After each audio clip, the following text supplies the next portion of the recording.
This is Revathi. Video చూస్తున్న వారికి likes, కామెంట్స్‌తో support చేస్తున్న వారికి థ్యాంక్ యూ సో మచ్. మాంగళ్య బంధం ఎపిసోడ్ నెంబర్ 151. అరవింద్, పవిత్ర గోవా బీచ్‌లో ఇసుకలో కూర్చుని ఉంటారు. కాస్త దూరంలో కూర్చున్న టైగర్ రాణికి కావాలనే అరవింద్ పక్కకి జరుగుతాడు. పవిత్ర ఆ సముద్రాన్ని చూస్తూ కూర్చొని ఉంటుంది. అరవింద్ నిదానంగా ఇసుకలో పెట్టిన తన చేతి మీద చేయి వేసి వేలు దూర్చి పట్టుకుంటాడు. పవిత్ర తన చేతిని వెనక్కి తీసుకోబోతుంటే అరవింద్ ఆ చేయిని ఇంకా గట్టిగా పట్టుకుంటూ, "నా చేయిని వదిలితే ఊరుకోను టైగర్ రాణి" అంటాడు. పవిత్ర కాస్త కోపంగా చూస్తూ, "నా పేరు టైగర్ రాణి కాదు, పవిత్ర" అంటుంది. "నీ పేరు పవిత్రే, కానీ ప్రవర్తన మాత్రం టైగర్ రాణిలాగే ఉంది. హాయిగా పవి, ఆరు అంటూ ముద్దుగా ముచ్చట్లు చెప్పుకోకుండా మూడీగా ఉంటే నాకు గోవాలో ఉన్నట్టు లేదు. రోజులాగానే ఆఫీసులో టైగర్ దగ్గర వర్క్ చేస్తున్నట్టుగా ఉంది" అంటాడు వెటకారంగా. "నా చెయ్యి వదులు అరవింద్" అని అంటూ తన చెయ్యిని విడిపించుకునే ప్రయత్నం చేస్తుంటుంది. "నేను వదలను" అంటూ అరవింద్ కూడా ఇంకా మొండిగా పట్టుకుంటాడు. పవిత్ర అరవింద్ వైపు చూసి బాధగా మనసులో మాట్లాడుకుంటూ, "నేను నీ భార్యగా అర్హురాల్ని కాదు అరవింద్. అందుకే నీకు దూరం కావాలని చూస్తున్నాను. కానీ నువ్వు మాత్రం నాకు ఇంకా దగ్గరయ్యే ప్రయత్నం చేస్తున్నావు. నిన్ను దూరం పెట్టలేక ఎంత బాధపడుతున్నానో నాకు మాత్రమే తెలుసు" అని మనసులో అనుకుంటూ ఉండగానే తెలియకుండానే తన కళ్ళలో నుంచి కన్నీళ్ళొస్తుంటాయి. అరవింద్ తన కన్నీళ్ళు చూసి, "చెయ్యి వదిలేయ్. ఎందుకు పవిత్ర కన్నీళ్ళు పెట్టుకుంటున్నావు" అని అడుగుతాడు. అయినా పవిత్ర మాట్లాడకుండా ఏడుస్తూనే ఉంటుంది. అరవింద్ తనని భుజాల మీదకి వాల్చుకొని, "ప్లీజ్ పవిత్ర, ఏడవద్దు.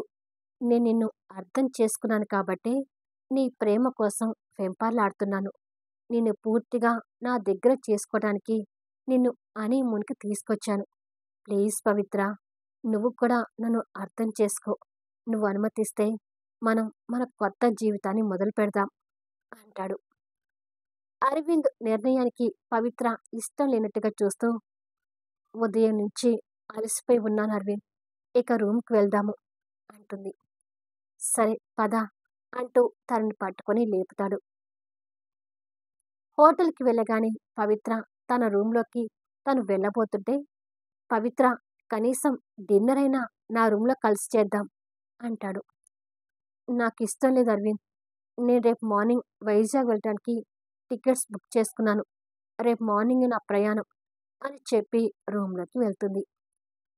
అరవింద్ తన మాటలకి కాస్త కోపం తెచ్చుకుంటూ, "నిజంగానే టైగర్ రాణి అనే తన పేరుని సార్థకం చేసుకుంటుంది రాక్షసి" అని తిట్టుకొని రూమ్‌లోకి వెళ్తాడు. ఎవరి రూమ్‌లో వాళ్ళు బాధపడుతూ పడుకొని పోతారు. మరుసటి రోజు ఉదయం అరవింద్ పవిత్ర రూమ్‌లోకొచ్చేసరికి పవిత్ర లగేజ్ ప్యాక్ చేస్తుంటుంది. అరవింద్ అది ఆశ్చర్యంగా చూస్తూ, "లగేజ్ ప్యాక్ చేస్తున్నావేంటి?" అని అడుగుతాడు. "చెప్పాను కదా అరవింద్, ఈరోజు వైజాగ్ వెళ్తున్నానని" అంటూ లగేజ్ ప్యాక్ చేయటం పూర్తి చేస్తుంది. "అంటే నా మాట వినవా పవిత్ర?" అని అడుగుతాడు కాస్త కోపంగా. "నేను నిన్ను ఒకప్పుడు ప్రేమించిన మాట నిజమే అరవింద్. కానీ ఇప్పుడు నా మనసులో అలాంటి అభిప్రాయం లేదు. అందుకే మన బంధాన్ని తెంచుకుందామంటున్నాను. దయచేసి నన్ను వదిలేయ్" అంటుంది. "అసలు అలా ఎలా మాట్లాడగలుగుతున్నావు పవిత్ర? నిన్ను వదిలేయడం కోసమా ఇంత దూరం తీసుకొచ్చింది" అని అడుగుతాడు. "నువ్వు నన్ను ఇక్కడికి ఏ ఉద్దేశంతో తీసుకొచ్చావో నాకనవసరం అరవింద్. నీ ఉద్దేశాన్ని నేను నెరవేర్చాలని అనుకోవడం లేదు. నీ జీవితంలో ఉండటం నాకు ఇష్టం లేదని చెప్పాను కదా! అంటే నీ మీద నాకు ప్రేమ లేదని అర్థం. నేను నిన్ను ప్రేమించట్లేదని అర్థం" అని మొహం తిప్పుకొని చెప్తుంది. అరవింద్ పవిత్ర మొహాన్ని సూటిగా తిప్పుకొని, "ఏది నేనంటే ఇష్టం లేదని ఇప్పుడు నా మొహంలోకి చూసి చెప్పు" అంటాడు. పవిత్ర మళ్ళీ మొహం తిప్పుకొని, "ఎలా చెప్తే ఏముంది అరవింద్, నువ్వంటే నాకు ఇష్టం లేదు. అంతే అని అంటుంది మొండితనం చూపిస్తూ. పిచ్చి పట్టినట్టుగా మాట్లాడకు పవిత్ర. ఇలా అంటున్నావు గాని నన్ను వదిలేసి నువ్వు ఉండలేవు. అది నీకు అర్థం కావట్లేదు అంటాడు.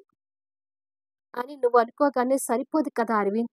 ఏదో నా హెల్త్ కండిషన్ గురించి తెలిసింది కాబట్టి నువ్వు నన్ను అర్థం చేసుకోగలిగావు. అదే తెలియకపోతే నన్ను అలాగే నిందిస్తూ కొడుతూ ఉండేవాడివి కదా. అయినా రాక్షసంగా బెల్ట్‌తో కొట్టి నన్ను ఎలా ప్రేమిస్తున్నావు అరవింద్? అసలు నువ్వు నా మీద చూపించే ప్రేమ నిజమని నేను ఎలా నమ్మను? అని అడుగుతుంది. చంపేస్తాను అలా అన్నావంటే. ఈ మాటలు నీ మనసులో నుంచి రావడం లేదని తెలుసు. ఏదో రకంగా నన్ను రెచ్చగొట్టి ఇక్కడ్నుంచి వెళ్ళాలని చూస్తున్నావని అర్థమవుతుంది. వద్దు పవిత్ర. నువ్వు వెళ్ళటానికి వీల్లేదు. ముందు ఆ లగేజ్ తీసి పక్కన పడెయ్ అని పవిత్ర చేతిలోంచి లగేజ్ తీసుకుని పక్కకు వేస్తాడు. చెప్తున్నది నీకు కాదా అరవింద్? ఎందుకిలా చేస్తున్నావు? అని అరుస్తుంది కోపం తెచ్చుకుంటూ. తన కోపాన్ని అరవింద్ ఆశ్చర్యంగా చూస్తుంటాడు.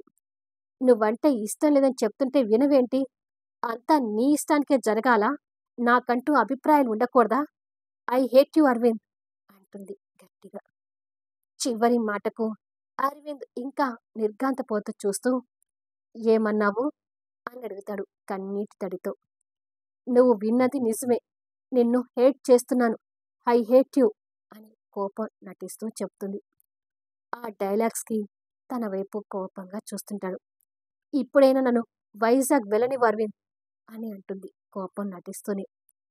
అరవింద్ కన్నీళ్లు తుడుచుకొని సరే నేనే నిన్ను ఎయిర్‌పోర్ట్‌కి పంపించొస్తాను పద అంటూ పక్కకి విసిరేసిన లగేజ్‌ని చేతిలోకి తీసుకొని రూమ్ నుంచి బయటికి వెళ్తాడు. అప్పటి వరకు కష్టంగా ఆపుకుంటున్న తన కన్నీళ్లను బయటికి కక్కుతూ ఐయామ్ సో సారీ అరవింద్ అంటూ ఏడుస్తుంటుంది. కొద్దిసేపటికి ఇద్దరు క్యాబ్‌లో కూర్చొని ఎయిర్‌పోర్ట్‌కి వెళ్తుంటారు. అరవింద్ మొహంలో కోపం కనిపిస్తుంటుంది. పక్కన కూర్చున్న పవిత్ర అరవింద్ మొహాన్ని చూస్తూ ఇంకా బాధపడుతుంటుంది. కొద్దిసేపటికి క్యాబ్ ఎయిర్‌పోర్ట్ దగ్గర ఆగగానే క్యాబ్‌లో నుంచి తన లగేజ్ తీసి ఒక చేతిలో లగేజ్, మరో చేతిలో పవిత్ర చేయి పట్టుకొని ఎయిర్‌పోర్ట్ లోపలికి ఆవేశంగా తీసుకెళ్తుంటాడు. పవిత్ర కన్నీళ్లు పెట్టుకుంటూనే అరవింద్‌తో వెళ్తుంటుంది. అక్కడ ఫార్మాలిటీస్ జరుగుతుంటాయి. బాధలో ఉన్న పవిత్ర అరవింద్ మొహాన్ని చూస్తుంది గాని ఆవేశంలో ఉన్న అరవింద్ మాత్రం పవిత్ర మొహం వైపు చూడటం లేదు. కొద్దిసేపటికి అక్కడ ఫార్మాలిటీస్ పూర్తి కాగానే లగేజ్ తన చేతికందించి నువ్వు కోరుకున్నట్టుగానే ఇక వెళ్ళు అని అంటాడు కోపంగా చూస్తూనే. పవిత్ర కన్నీళ్లు పెట్టుకుంటూ లగేజ్ తీసుకుని అరవింద్ని చూస్తూనే ఫ్లైట్ ఎక్కడానికి లోపలికి వెళ్తుంటుంది. తను లోపలికి వెళ్ళడం చూస్తూనే అరవింద్ కలలో కన్నీళ్లు ఆగకుండా ప్రవహిస్తుంటాయి. తను లోపలికి వెళ్ళగానే కష్టంగా అక్కడి నుంచి వెనుతిరిగి బయటకొచ్చి కన్నీళ్లు పెడుతుంటాడు. లోపల పవిత్ర కూడా అంతకంటే ఎక్కువ ఏడుస్తూ అరవింద్ జ్ఞాపకాలను ఒక్కొక్కటిగా గుర్తు తెచ్చుకుంటూ ఫ్లైట్ ఎక్కడానికి వెళ్తుంటుంది. బయట ఉన్న అరవింద్ పరిస్థితి కూడా అదే. పవిత్రకి అరవింద్‌ని వదిలి ఫ్లైట్‌కి దగ్గరగా వెళ్తుండగా తన మనసు భారంగా మారుతూ తన ఆలోచనలో ఏదో తేడా కనిపిస్తూ అరవింద్ జీవితంలో లేకుండా వెళ్ళాలని నా నిర్ణయం కరెక్టేనా? ప్రాణంగా ప్రేమిస్తున్న అరవింద్‌ని నేను ఇంకా బాధ పెడుతున్నానా? అసలు అరవింద్‌ని వదిలి నేను ఉండగలనా? నన్ను చూడకుండా అరవింద్ ఉండలేస్తాడా? అని తనలో తనే ప్రశ్నలు వేసుకుంటూ ఐ హేట్ యూ అరవింద్ అని అరవింద్ మొహాన్ని చెప్పడం గుర్తొచ్చి కుమిలిపోతూ నేను చేసిన తప్పుల్ని అరవింద్ మనస్ఫూర్తిగా క్షమించాడు. అయినా కూడా నేను ఇలాంటి నిర్ణయం తీసుకొని అరవింద్‌ని ఇంకా బాధపెట్టడం కరెక్ట్ కాదు. నా వల్ల అరవింద్ బాధపడకూడదు. ప్రాణంగా ప్రేమిస్తున్న అరవింద్‌కి దూరమై నేను కూడా బతకలేను. నా అరవింద్ నాకు కావాలి అంటూ ఏడుస్తూ వెనుతిరిగి ఫాస్ట్‌గా అక్కడి నుంచి బయటకొస్తుంటుంది. ఎంట్రన్స్ దగ్గర సెక్యూరిటీ అడ్డుపడుతున్నా ప్లీజ్ నేను త్వరగా వెళ్ళాలి అని బయటకొస్తుంది. అక్కడ అరవింద్ లేకపోయేసరికి ఎయిర్‌పోర్ట్ లోపల నుంచి కన్నీళ్లు పెట్టుకుంటూ అరవింద్‌ని వెతుక్కుంటూ బయటకొస్తుంది. అరవింద్ ఎక్కడా కనిపించకపోవడంతో అరవింద్ అంటూ ఏడుస్తూ కార్ పార్కింగ్ దగ్గర ఓపెన్ ప్రదేశాలు అంతా వెతుకుతుంటుంది. అలా వెతుకుతూ ఉండగానే కాస్త దూరంలో అరవింద్ కన్నీళ్లు పెట్టుకుంటూ నిలబడటం కనిపిస్తుంది. అరవింద్‌ని చూడగానే ప్రాణం తిరిగి వచ్చినట్టుగా ఫీలవుతూ అరవింద్ అని గట్టిగా అరుస్తుంది.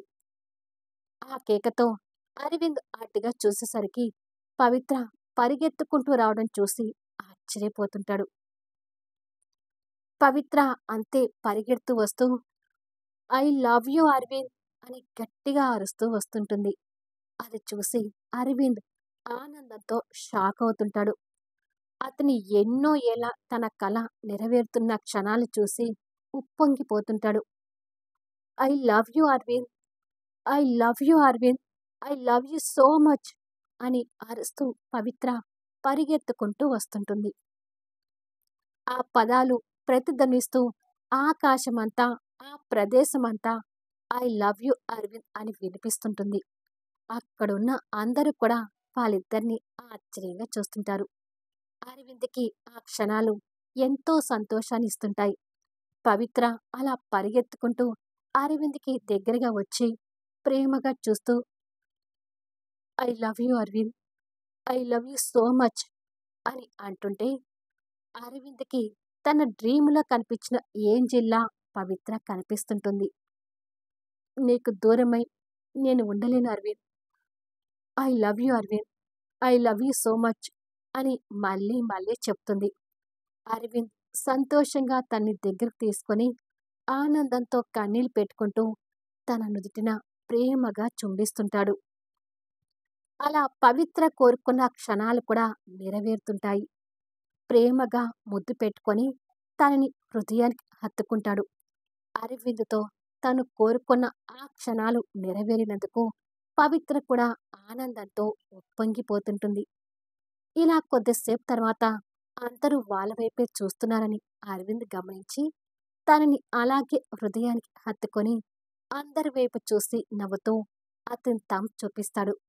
అది చూసి అందరు కూడా నవ్వుతూ లెట్స్ ఎంజాయ్ అని చెప్తూ వెళ్తుంటారు. అరవింద్ కన్నీళ్లు తుడుచుకొని తన్ని 2 చేతులతో పైకెత్తుకొని ఏయ్ టైగర్ రాణి, నన్ను వదిలిపెట్టి వెళ్ళాలని చూసావు కదా! రూమ్‌కి వెళ్ళాక నీ సంగతి చెప్తాను పద అంటూ తన్ని ఎత్తుకొని వెళ్తుంటే పవిత్ర నవ్వుతూ అరవింద్ మెడ చుట్టూ చేతులు వేసి అల్లుకొని పోతుంది. మళ్ళీ నెక్స్ట్ వీడియోలో కలుద్దాము. అద్భుతమైన కథనంతో ఆసక్తికరంగా సాగిపోయే కథా వీడియోస్ని మిస్ కాకుండా చూడండి. కథ నచ్చితే లైక్ చేయండి, కామెంట్ షేర్ చేయండి, సబ్స్క్రైబ్ చేసుకొని ఛానల్ షేర్ చేస్తూ సపోర్ట్ చేయండి. Thanks for listening.